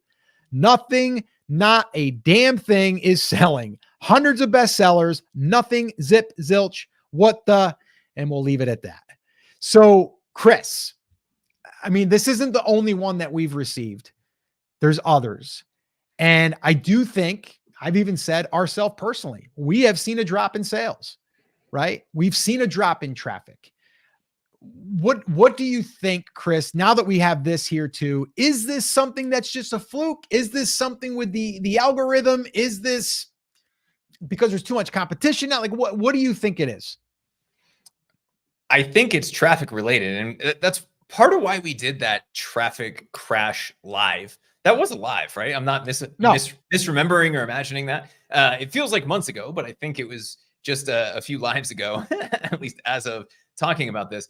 I think it's across the board. Now, there are some people who are up a little bit. What we've seen is those are mostly the newer sellers, right? Yeah. It's people who have been around for maybe a year or less, and they're like, oh yeah, it's better, because it overall is typically better than it's going to be in June or July and into the beginning of August. But for a lot of people, for the vast majority of people that we've seen, it's down versus August to September. And there's a lot of reasons for this. I think the biggest one that we have seen is that overall traffic in the Etsy ecosystem is down. I don't think it's the new algorithm update, because there's not a new algorithm update, at least that they've announced, other than the weighting of free or less than $6 shipping, which everybody should have corrected at this point. And it seems to be hitting people that did correct that and didn't correct that to the same extent. So to me, the actual flippity gibbet is that it's a system-wide problem, right? We have traffic down. We saw that they reduced their ad spend by between, I think it was half and 4x, depending on the week period that we were looking at over the last few weeks. Etsy ad spend, so ads coming and driving traffic into Etsy, have gone down, which means the overall pool of traffic has shrunk. I also think, especially in the US, there's a couple other things that are going on right now, like, I don't know, an election and some of those kinds of things, which typically lead to some weird patterns, both in terms of ad spend, because ads cost a lot more. Why? Because presidential candidates want to buy every ad everywhere all of the time. If they rode a truck one time, our buddy Raptor, what was his name? Raptor something. I'm assuming that's a Ford Raptor reference, right? He rode in a Ford Raptor once. They're going to buy all those Ford Raptor keywords, Raptor man, right? So like, whoever the candidate is, they looked at a truck once and they're like, yeah, that clearly applies to my campaign. Let's go buy up all that ad inventory. So platforms typically will pull back. Brands will pull back in October into late October, usually, when that ad spend starts to wind down for the presidential campaigns. And because it's a presidential campaign year, you also have Senate elections and congressional elections and dog catcher and all of those kinds of things. So people are a little bit weirder with their money during the end of an election cycle, and getting traffic from anywhere becomes a lot harder, because political campaigns, at least in the US, typically buy all of that up. What we have seen is the numbers are fairly similar for a lot of people, right? Yeah. So when we asked about traffic, we saw like 30, 40, 50% pretty much across the board. And it wasn't that they lost their rank either, right? If you ranked number one for a specific keyword, a lot of those people still rank in the 1 or 2 position. So that's not the reason. To me, it has to be some sort of a more system-wide thing. But again, we're still waiting to see in here as well. Just based on what we're seeing, that would be my initial assessment, because it seems to be hitting not everyone, but almost everyone, and fairly equally, which would be the world's greatest algorithm update if Etsy could actually pull that off and have everybody be impacted equally. That means they can fix it and fix everybody's traffic by 50%. But I think we're reading a little too much into the adjustments that they made. We should see here in the next few weeks. And it does look like they've already started to kind of ramp that ad spend back up since we made that initial video. I took a look again yesterday morning, and it looks like they're spending a chunk more than they were last week. They're back to about that 50% of where they were at the end of September. I would expect to see that continuing to ramp up, which means traffic should start coming back as well. What are your thoughts on that? So like, that's our theory, right? Like everything, but it's like, so I'm like, okay, so what can I do? Right? Like, I can sit here and we can have the theory, and we're like, oh, that's because of this. It's because of that. It's because of this. It's because of that. Great. Okay, great. So what do you do? Like, we need traffic. We still need sales, right? So what do we do? Well, the one thing that we do, and I mean, I've been looking at our Etsy ads. Our Etsy ads are still performing, right? So I'm actually working on like increasing that. So am I going to spend more money this year? Probably. But as long as my conversions are there, I don't care. I've also increased some of our pricing because, well, costs have gone up, right? So why not? And we're not seeing a dip in conversions there. So What can we control? We can control turning on Etsy ads. That's simple. That's built right in. We can also, before I even turn on the Etsy ads, we can start working on the traffic that we do have. How do we convert that into more sales? Right? A lot of people overlook that. They're just like, well, if I just get more traffic, it's going to fix everything. Well, why don't you take the 100 views that you're getting right now versus the 300 that you had last year, and why don't you try to get 3 buyers out of that versus the 1% that you were, converting before? Like let's focus on those types of things. What can you do to increase that? They give us that metric, they give us that number. And so you're probably asking, well, what do you do? First off, you got to analyze your listing. You got to analyze it. You got to go, okay, are there other sellers that are converting higher than me on your product? Okay, that's where I'd start. After that, I'd go and look at other people's listings that are converting higher and seeing if I'm missing something. Because a conversion just means that someone went there, but they decided not to buy. Not necessarily because they didn't want it. Something wasn't met for them, or they found something better. Maybe someone else had better pictures, right? Maybe someone had faster shipping times. Maybe someone had a better sale running, right? We don't know. So that's why we're big on focusing on the things that you can control. And one of them is your conversions, right? We actually, we studied 25, sellers, or not even sellers, but listings. And we reverse engineered, like, what were they doing? What are things that they were doing that we weren't doing that are converting above 3%? And we did this for 25 listings, and it was a little messy at first, but then we actually thought it would be useful. So we actually put it into a playbook. It's what we're calling our conversion maximizer playbook now. It's about 85 pages, and it has a whole bunch of scoring on it. And it really kind of just breaks down some of the things that we feel we might be missing. And if you want a copy of that, it is $10. We are charging for it because we paid a designer to make it user-friendly, and it's got a checklist and some different things in there to make it easier for you to use. But if you want a copy of that, just put conversions in the comments and we'll send you a copy of that, or we'll send you the link to grab a copy of that. Just put conversions in the comments and we'll send you a link. All right. But that's super important. And I think people are missing that. The other thing that's important is be in control of your own traffic, right? Like if you have an email list, you control traffic. We know Etsy wants us to drive our own traffic. Why? Because they created this program called Share and Save, where they give us the ability to share our links and pay less in fees. So why not use it, right? But well, how do I get traffic? We build email lists. That's what we do, right? And we don't just wait for a customer to come through the door. We actually do it externally. And so you're kind of hearing like there's some external stuff here that we're taking control of, right? Like right now, if Etsy decided to shut down our shop, I'd still have the email list that I could direct anywhere I want. I could send it to Shopify, my independent website, like wherever I want to send. I could send it to Amazon if I wanted to start there. I could send it any place that I want to. All right. So email is big. I do have a free guide on email if you are new to email and if you want to start using it, which I definitely recommend. Just put email in the comments and we'll send you a copy of that. And that is free. Inside, you'll learn basically everything that we talk about here as far as email marketing, a little bit of list building. That's all covered in there. And I believe that's over 80 pages as well. That one we're giving away for free. So with that all being said, Chris, I just think, yes, traffic is down. Yes, sales might be down. But what can we do to help ourselves? Instead of sitting here on the sidelines and going, oh, poor us. Etsy's traffic's down. Sales are down. Oh, what are we going to do? Like if you owned a bar, Chris, what would you do? Just sit there and go, there's no traffic. No traffic. I guess we're going to go out of business. I'd probably be drinking if I owned a bar. But it's, it's making me think of that great Tom Cruise quote, right? Help me help you. Help me help you, right? What we have to focus on is not necessarily the reason. Understanding that it's not something that is our fault, I think, is important, right? Is there an immediate fix? That's the immediate thing we want to go to and say, did I mess up by changing my shipping pricing? Once we get through that and we realize that it looks like it's hitting people across Etsy, and it does appear to be getting a little bit better, at least as of having this conversation, we're starting to see fewer people saying, hey, I'm down 50%. Now they're saying I'm down 30, 40%. Scott, I don't know if you've looked at your stats, if those have changed in the last week or two at all in terms of the traffic starting to come back a little bit.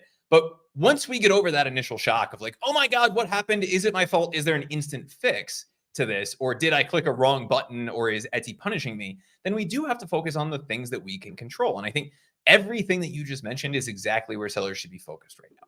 Knowing that it's outside of our control. Okay, if it's not because I clicked the wrong button setting up the listing, how do I take advantage of all of the traffic that I can get? That's what you were just hammering on, and that's what people need to be focused on moving forward. If it's down for most people or if it's down for everybody, fine. Instead of drinking from our own supply, right? Instead of hitting that bottle of whiskey behind the bar, how do we get more people that are in the bar to take us up on that bottle of whiskey? That's what we're talking about. And that's where sellers need to focus. How do we sell more to the people who are still there? If we can figure that out now by doing something like looking at the conversion maximizer guide, figuring out where we're missing some things that we can improve, whether that traffic comes back or not, which it will, and it already appears to be, we've put ourselves in a better position. If I can bump my conversion rate 1, 2, or 3%, that means I'm selling 100, 200, 300 times more, right? So I'm selling double, triple, or quadruple what I'm selling right now just by making a few small tweaks to the listing. When that traffic comes back, then I'm selling even more because I've then, in a lot of cases, doubled or tripled my traffic. So my big suggestion to, was it Raptor Man, which is a great superhero name, would be to focus on those top sellers, see what is working, see what isn't working, see what the other people in that are your direct competition for those top sellers. We have hundreds of best sellers. Cool. What are the other listings doing that we're not? What is the thing that we can control right now? It's how well that listing converts with the traffic that's there. If we can focus on that, we can find a few small things that we can tweak instead of launching new products or rewriting the title and the description and tags because we must have missed that magic keyword. If we focus on the conversion side of this, it leads to more sales now and a heck of a lot more sales down the road. Beautiful, beautiful, beautiful. All right, cool. Any last questions here, Chris, before we officially sign off? Steve has a question. He says, Etsy is saying my images need to be 2,000 pixels wide at a minimum. I run a print-on-demand shop. I've had a lot of my designs stolen. I keep them low res on purpose, and I have a watermark. How important is the 2,000 pixels? Follow the guidelines. Mm-hmm. You creating low res image only hurts you. It's not going to stop somebody from stealing your design, even in a low resolution. Yeah. Yes, they might not be able to copy and paste it, but they're going to be able to take it. I can run it through about 10 different free AI upscalers and get it to whatever size I want. Even if you give me like a 120 by 120 little potato quality thumbnail, I can do that. The only thing you're doing by doing that is hurting your ability to show up in search results and giving buyers low quality images. Scott, this is something you and I have dealt with in every business that we've ever had. We've had stuff ripped off, had stuff stolen, had our paid courses put on the internet for free. What is your advice to people in terms of having design stolen? I know you had this conversation with your wife recently. See something pop up on Temu, it feels like a good kick in the gut.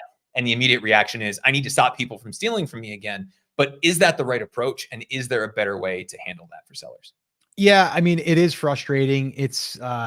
It's really frustrating, but you're going to spend so much time trying to fight them off or research, how to get them to stop versus focusing on your business. So to me, it's like, yeah, if you want to put a watermark somewhere, do it where it's not going to take away from someone viewing it. But personally, I really wouldn't probably worry about it because like Chris said, there's enough AI upscalers now that, I mean, you could take a very, very low quality image and make it super high quality. So I wouldn't be doing that. I'd be worried more about, I want the people to see my images are high quality. So it's as hard as it is. Trust me, I know. You almost just have to put the blinders on and not look at the ones, that are known for ripping off designs like Temu or even Amazon merch. I mean, that was driving my wife crazy. But I had to tell her, like, listen, just got to stop, because if not, you're going to be frustrated. Yeah, I think that's a big problem for a lot of people, because the immediate gut reaction is like, oh my God, they're stealing my stuff, right? They're stealing our jobs. But it's one of those things where it's like, okay, where is your time better spent? Is your time better spent selling more things, or is your time better spent trying to stop the people who are going to steal from you? I guarantee you they have more time to figure out a way to still steal from you than you do to try to avoid them stealing. So even though you're putting in a lot of time into the designs, your best time, energy, and effort is focused on creating a higher conversion rate on your listing. You're never going to stop the people who want to take your stuff and do it. You're just not, unless you're a multi-million-dollar business. And guess what? Even they can't do it, right? Scott, you've heard of a fake Rolex, right? Like, you know, I mean, you've been to New York City. Do you know how cheap you can get a Rolex in New York? Right? They've got a multi-million-dollar budget, and they still can't stop people from creating fake Rolexes. Right? Yeah. You're not going to stop people from ripping off Steve's designs. So the time, energy, and effort needs to be focused on your actual customer and not the people who want just the cheapest t-shirt at the cheapest price, no matter what. Now, one thing I would add to that though is if the person's on Etsy and they're taking your design and doing, you know, just reselling it or putting it on products and it's your exact one. Now they didn't make a version of it by them trying to copy it, but they actually took yours exactly. Then yeah, I would send them a cease and desist. Like I would definitely send them something that would either be a cease and desist or, and my wife has done this very successfully, by the way. And it's just a message saying like, hey, I noticed that you are selling this design that was created by me on this date. Etsy is already aware of that through my shop. I'm going to give you until tomorrow at certain time or with 24 hours to remove all listings that have this. If not, I will be forced to report you to Etsy and your account will be suspended. Like that's it. And then usually I'd say 95% of sellers, it's gone the next day. So that's Etsy. We're talking outside of there, Temu, that you're going to be doing that every morning. You're going to wake up and go, oh, there's 5 more, you know, like you're going to drive yourself nuts. So just if it's on Etsy, yeah, try to, you know, fend them off, you know, because a lot of them are just new sellers. And then they're like, you know, they're trying to shortcut. But if you send them something like that, and if you did report them to Etsy, most likely it'll be taken more. So I'm talking more externally. Yeah, he said, have they already started penalizing for images under 2,000? Could I just make my main image 2,000? Make your images the size Etsy is asking for. Yeah. That's what we're saying, right? Yeah. Don't try to find a way around the system. Do the right thing inside the platform. Focus your time, energy, and effort on creating the best experience for your actual customer. And as hard as it is, as annoying as it is, you do have to kind of let some of that slide. If it's showing up on Temu or Shein, there's nothing you're going to be able to do about it. Yes, you can report it under DMCA. Yes, you can report it under, you know, trademark violation or whatever, but the chances of anybody in China actually caring about your US trademark or like whatever, not going to be all of that high. And if they do get shut down for whatever reason, somebody else is just going to pop up tomorrow that is doing the same thing. So focus on your customers and try not to let the weird edge cases get a hold of you. Yep. All right, cool. All right, guys, that is going to wrap up our live stream for this week. I want to thank each and every one of you for hanging out with us.